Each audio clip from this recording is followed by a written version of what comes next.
On our first segment, we feature one of the bright new faces here at Hastings Racecourse. It's jockey Garry Cruise, who arrived here only a few weeks ago from Woodbine and has quickly caught the eye with his riding abilities, not only with the fans, but most of all, the horsemen.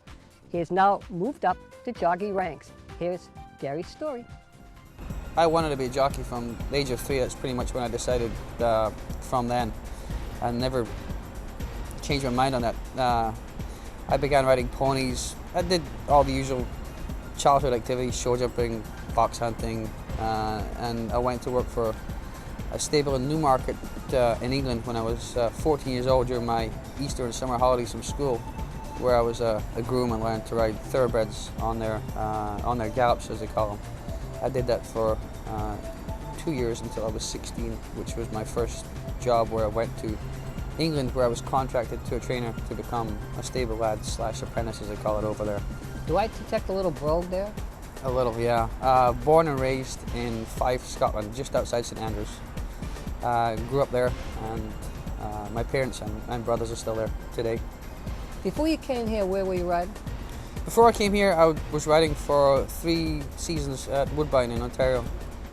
Before that, I rode a little bit in Europe, and also in California. What brought me here mostly was down to my agent, chap at Burberry, and I'd watch Hastings every weekend on the simulcast, and my stock wasn't there at Woodbine. I mean, we had the previous year a number of trials that looked like they were going to be contenders for some of the major races, and they just never really developed and came through as we hoped they might. And I was really looking for a change, and I heard nothing but good things about Hastings and the people here too.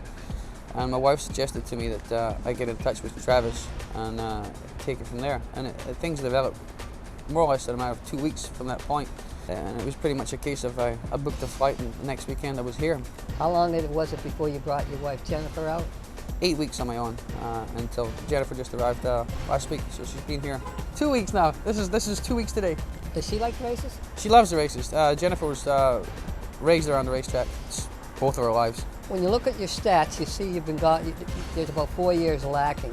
Right. You know, what happened during those 4 years? Basically what it came down to was a suspension that I couldn't get cleared up because I was in Europe at the time. What it came down to was the racing jurisdictions, I think, were more or less trying to keep me away.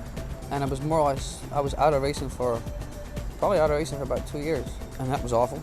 I mean, because everything I'd known about myself from 3 years old was, you know, I'm a jockey, it's what I do, and, you know. That was an awful time. So those 4 years, geez, they're a blur now. But I did some stupid jobs in between now and then, and you know, I couldn't stay away from racing. I knew that I had to get back. Thankfully, it's over now. But those things, the sad thing is, they get blown grossly out of proportion. And by the time it's circulated around the barn area and gossip, it's something that's grown a life of its own, you know. And that could be the hardest thing to overcome, you know, because you're not much more than your reputation. And people that don't know you, you know, if you're trying to go in somewhere new, there's all this BS. That's probably the hardest thing to take. You know, I mean, when you hear those things about yourself and it's not true, and you know. You come to a great racetrack because they're very forgiving out here.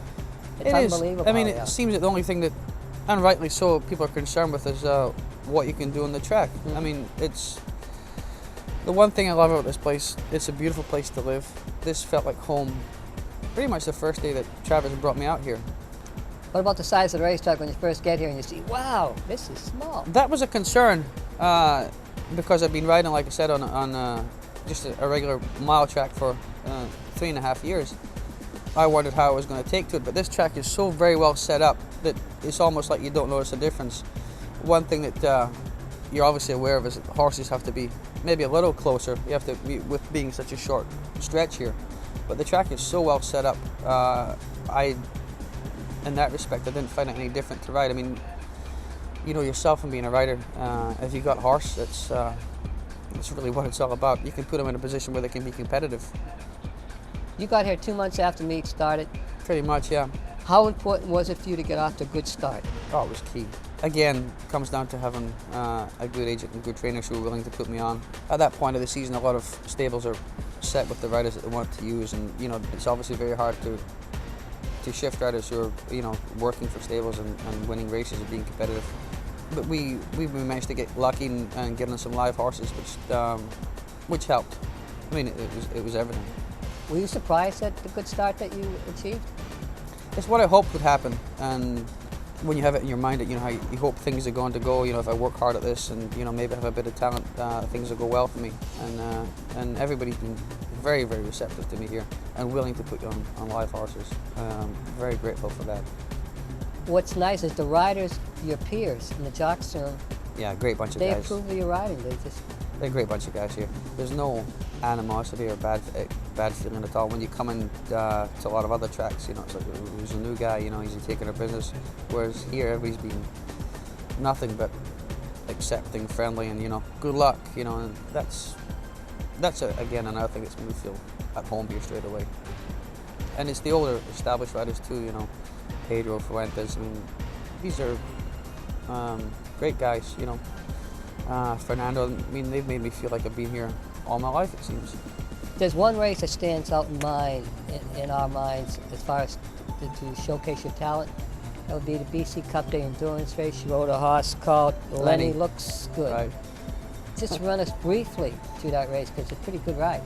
I'd ridden the horse 2 previous starts. The first time I was unfortunate enough to get myself disqualified right about the 16th pole where he laid in. He's not the easiest of horse to ride, but I feel he has a considerable amount of talent. We broke out here, the horse broke out on top, showed a lot of aggression, and he obviously wanted to lead, and I felt that he'd be happier and more relaxed if I could get him in front and maybe put him asleep a little bit. And that's what actually worked out. And going that route of ground, I wanted to obviously conserve as much as I could. So we slowed it down from around about the half-mile pole, and then I hoped to get away with soft, easy fractions, and we were lucky enough to do so. And coming from home, he was on his game again. It was nice to win one on BC Cup Day. Yeah. If you could describe your attributes, what would they be? Work ethic I get from my dad. I love my job, which makes it easy too. I mean, I actually get up in the morning, I'm enthused about coming to work, and, you know, let's go to work, let's try and win some races today. Future plans. For right now, I'm just happy to be making a home in BC, establishing myself here. Looking forward to the rest of the season here, continuing on at Hastings.